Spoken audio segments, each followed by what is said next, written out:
Let's have a conversation. I want to take this time to thank everybody for their support of myself, Mark, and the music and mental health movement. Please take this time to like, comment, subscribe, and hit the notification bell to get notified of when I drop some more great content. Thank you.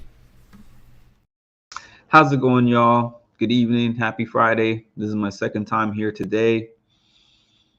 I have about for Friday, so Saturday, Sunday, Monday, 3 more days of freedom before my schedule becomes a little more tight, a little more strict. With that said, well, I did tell all you guys that from the 24th, I'm going to be taking a break from this YouTube page. So this is just a reminder of that. But once I have completed this break, I'm going to be back and I'm going to have my whole schedule figured out. I'm probably going to have scheduled days when I do certain lives and scheduled days when I do certain videos. I am also, of course, going to have a mix up of shorts and random stuff. But yeah, I am going to be off this page in the next 4 days just to take a little break and figure out how things are going to go with my work schedule. Hi, Ashley, and hi, Vicky. So this is just going to be a really quick live. I didn't really plan anything. It's just based around this date. I just wanted to talk to you guys about this date, January the 20th. And as some of you guys saw, because I know not everyone sees every community post. If you have not seen my community post, I had a very close friend named Victor that passed in a car accident in 2006. Long time ago, but when the day comes up, it feels like yesterday. And I know that anybody who has lost somebody close to them, even though time goes by and life goes by, you don't really forget them. You don't really forget them. So I remember he was in high school with me. He was a grade behind me. So actually, what happened was, well, I guess not to get into an extreme amount of detail, but he was in a car accident with 3 other guys from my school. Um, 2 of them were my friends. One of them was not, but I was, familiar with him. He was a friendly acquaintance. 3 of my friends passed in one shot, and one guy lived. The one that I say that I was not really, he was not really my friend, but he lived. The other 3 passed, including my close friend who I'm talking about now. And prior to that point, I had been at funeral services before. I had experienced people passing, even people in my family. But to that point, not anybody that I was actually close to, and I was pretty young. So, as you know, like maybe there's exceptions to this, but for a lot of little kids, death doesn't really hit you like that. So, that was like the first major death that I experienced that I was old enough to kind of know to an extent what was going on and to understand how I felt about the situation. And it was hard, man. I just remember it was like a Friday night, an average night, and then I get a call from my friend. Did you hear what happened to this guy? And I was like, no, he was in a car accident. And I'm like, what happened? We find out that one of them, which was the driver of the car, he passed instantly. And then the other 2 were transported, taken out of the car, and they were trying to revive them. I think a couple of them got put on life support. But it was like, this is heavy. I remember my mind just went to a different place. I, first of all, was really shocked and devastated. So was my folks. And I was thinking about like their siblings and their families, and it was just a lot. And then I remember we had like an impromptu memorial service for them. in our school gym the next day, the three of them. And after the memorial service, they planned out the funerals. So I went to 3 funerals. I was 18 at this time as well. Back to back to back.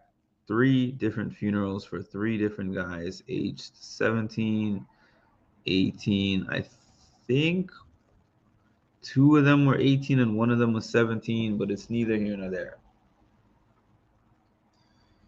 It was one of the hardest experiences of my life, and I still don't forget that, and I won't forget that. And this particular friend of mine that I posted that picture of with me and him and my other friend, we were like 3 amigos at that time. We were so close, and especially me and him. I'm still close to my other friend who's still here, but I was really close to the one that passed as well. And he was somebody who was really different. And sometimes people consider me different. So maybe that was something that bonded us, because people looked at him and they were like, he's not like your average person. And also, like, he's not like your average black person, which shouldn't be the case, because the things that made him different than average of what people consider average is that he was very smart. He was very well spoken, very educated. I mean, up to that point. And a thing about him was that he didn't just he was unapologetically himself. People made fun of him all the time. He was like, I don't care. I'm going to do me, and I'm going to be me. And something I remember is that people made fun of him, but a lot of girls liked him in high school. He had a lot of girls liked him, a lot of girlfriends, and he was just himself. And like guys made fun of him, and he was just like, I'm gonna be me and do me, and it's just gonna work for me. Anyways, yeah. And when I say he was really smart, I just had like a little funny story about him, which was like, I remember I was in the car with him one day. So he was like, Mark, let's go here. Let's go to the mall or something. I don't remember anymore. But we lived in Massachusetts at this time. And Massachusetts, if anyone knows of the area, has these windy roads that go 30 miles an hour as a max speed limit. And I remember he was blazing a trail down one of those roads. And then we passed the police car. The police car, we were going one way. The police car was parked facing the other way. That police car turned on their car and did this crazy U-turn. And then, like chased after us, caught us down. And then he was like, sir, do you know how fast you were driving in that car? And he said, and my friend was like, I think about 30, because the speed limit was 30. He was like, you were going way more than 30. And he was like, no, I wasn't. I was going 30. And then the guy was like, hold on a minute. The police officer, he wrote out a ticket. The ticket said 90 miles per hour.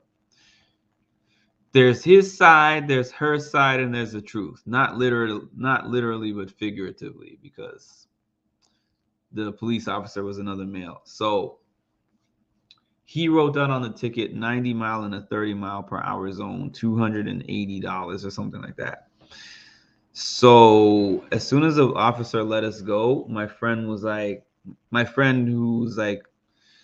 in his mind, he was a lawyer, and he really was like a lawyer because he never got in trouble for anything. He's like, I ain't worried about this ticket, Mark. I was like, why? How? He said, first of all, the guy's car was completely parked. He wasn't holding up the speed gun. He had to do a whole U-turn. Hey, MILF man. He had to do a whole U-turn. I'm not going to be on here that long. But I'm just throwing this quick story out there. So he had to do a quick U-turn. He said, he doesn't have my speed clocked. he was in park when I passed by him, so he has no idea what actual speed I was going. And it's basically not about what you know, it's what you can prove, like they say later on in Law-Abiding Citizen. So he was like, Mark, would you go to court with me and be a witness? I was like, I don't know what to say. And plus, my parents are not going to let me skip school to go to court. He said, don't worry about it. I'm going to figure out how to get you out of school. And I'm also going to get me out of this ticket. No issue. So he finessed my parents somehow because I could never just ask them. He was charming. Like, all the parents and all the adults just loved this guy, even though he was more conniving than me at times. So he finessed my parents into letting me go. He finessed the school into letting me go. We left for the day. We went to the court. The officer didn't show up. He made his case. The case got dismissed. He was like, I knew that was going to happen. No big deal. He took me out to get some food to celebrate getting the ticket wiped out. And that was him. And another couple of things, like, he was a hustler. He was buying Air Force Ones in batches on like eBay back in the day, reselling them. And he wasn't a drug dealer, but he always had, you know, the money in the rubber band. He used to be like Rubber Band Man, like T.I., if you know the T.I. Rubber Band Man song. Anyways, that's on the side. To get in quickly to what I learned from losing my friend at that point in time, it was my first hit, because anyone else that I had lost to that point, I felt like they were old enough to go. Like, they've lived a long life, no matter how sad it was.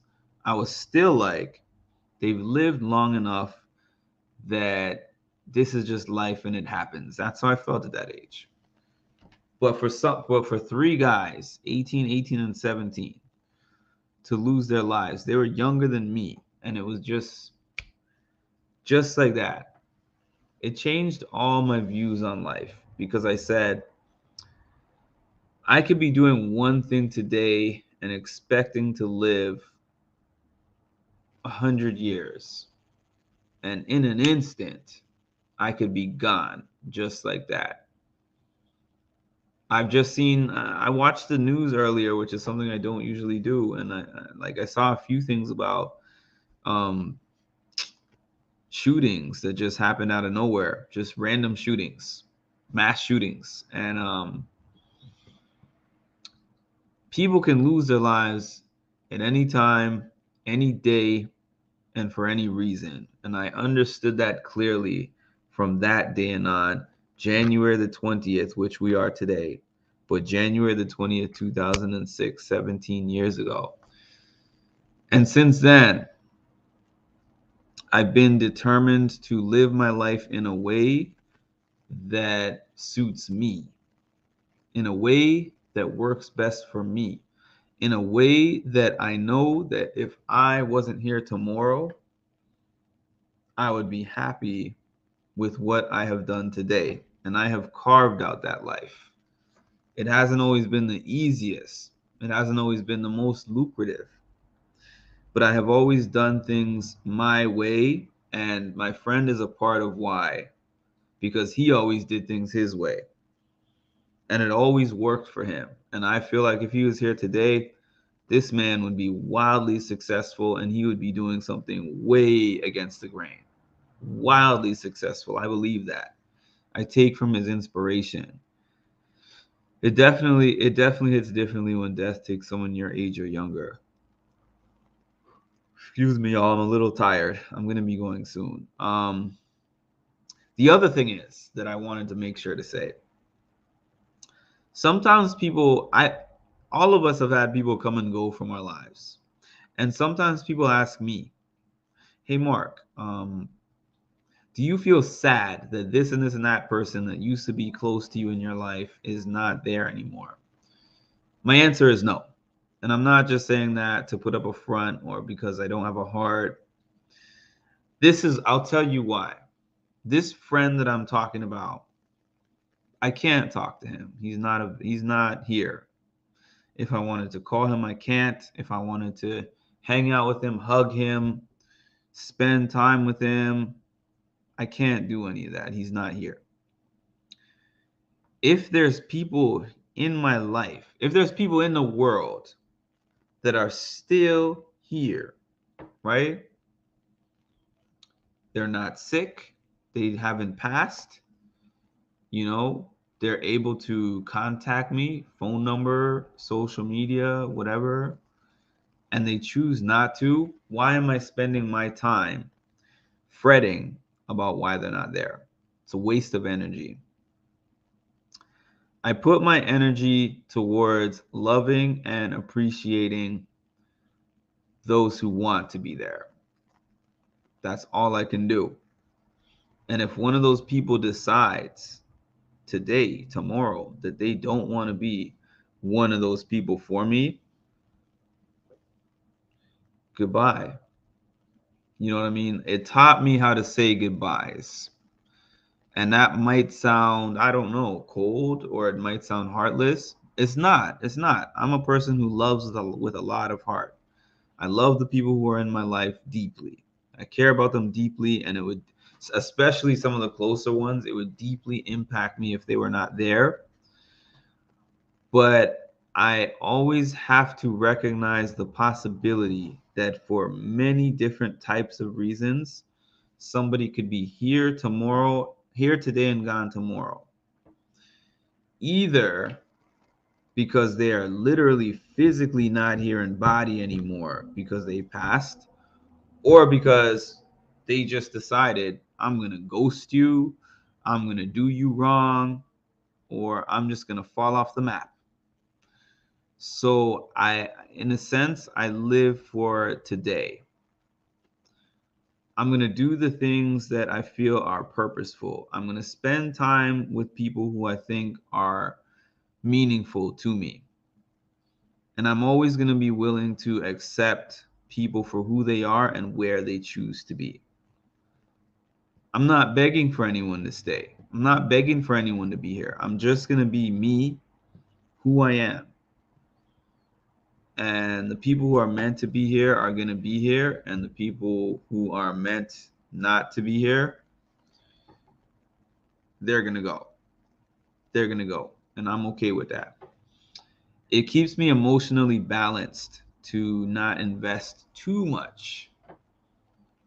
I invest to a point, but I don't invest too much. Now, obviously, there's exceptions to that rule. There's close people to me, like very close people to me, who it would cut and hurt me deeply, and I would make the effort.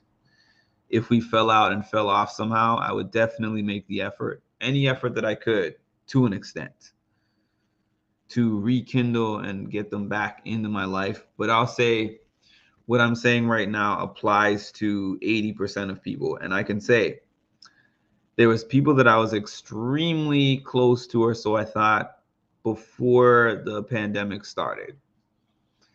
And then by virtue of us not being around each other, not seeing each other in the same shared spaces anymore, the lockdown and all that good stuff, we stopped being in contact, and it hurt at first. It hurt at first, but I got used to it, and I developed an understanding that if somebody is only close to you or only appearing close to you because of their proximity to you, their physical proximity to you, you don't necessarily know where you stand in a crisis. That's what hurts when you think a person that means something to you and you instinctively pick up the phone. Then you remember, hey, they're no longer here to pick up the phone. Pick up, it's a slap of reality.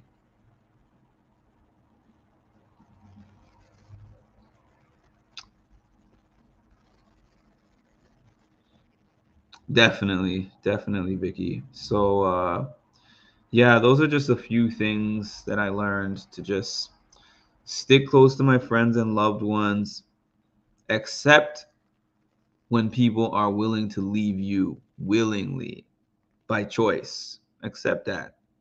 It's going to happen in your life. Do the things that you are passionate about and do them unapologetically. because you could dedicate your time doing things that you don't give a F about, and then not be here tomorrow. And then the people looking back